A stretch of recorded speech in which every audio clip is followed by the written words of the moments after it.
మాజీ మంత్రి డాక్టర్ కారుమూరి నాగేశ్వరరావు అరెస్టుపై కొన్ని ఎల్లో మీడియా ఛానళ్లు చేస్తున్న ప్రచారాన్ని ఆయన ఖండించారు. తాను తన నివాసంలోనే ఉన్నానని, తన అరెస్టుకు సంబంధించిన వార్తల్లో ఎలాంటి నిజం లేదని స్పష్టం చేశారు. అలాగే జూన్ 12న నిర్వహించనున్న చంద్రబాబు వెన్నుపోటుకు 2 ఏళ్లు నిరసన కార్యక్రమాన్ని విజయవంతం చేయడానికి పార్టీ నాయకులు, కార్యకర్తలు, అభిమానులు పెద్ద ఎత్తున పాల్గొని సహకరించాలని పిలుపునిచ్చారు. వైఎస్ఆర్ కాంగ్రెస్ పార్టీ అధ్యక్షులు శ్రీ వైఎస్ జగన్మోహన్ రెడ్డి గారి నాయకత్వంలో మరింత బలోపేతం చేయాలని కోరారు. తణుకు నియోజకవర్గ నాయకులు, కార్యకర్తలు, ప్రజలందరికీ కూడా నమస్కారం. ఇవాళ రేపటి ప్రోగ్రాం, ర్యాలీ అందరూ కూడా దీంట్లో పాల్గొని సక్సెస్ చేయాలని, నేను తణుకులోనే ఉన్నాను, తణుకులోనే అన్ని కార్యక్రమాలు చూసుకుంటున్నాను. రేపు అందరం కలిసి ఈ ప్రోగ్రామాన్ని గట్టిగా జయప్రదం చేయాలని చెప్పి మిమ్మల్ని కోరుతున్నాను.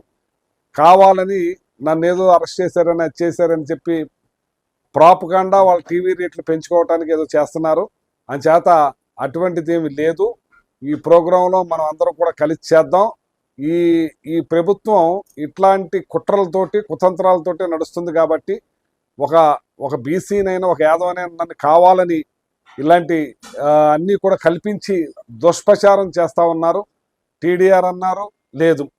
సివిల్ సప్లై అన్నారు, లేదు. క్వార్జ్ అన్నారు, లేదు.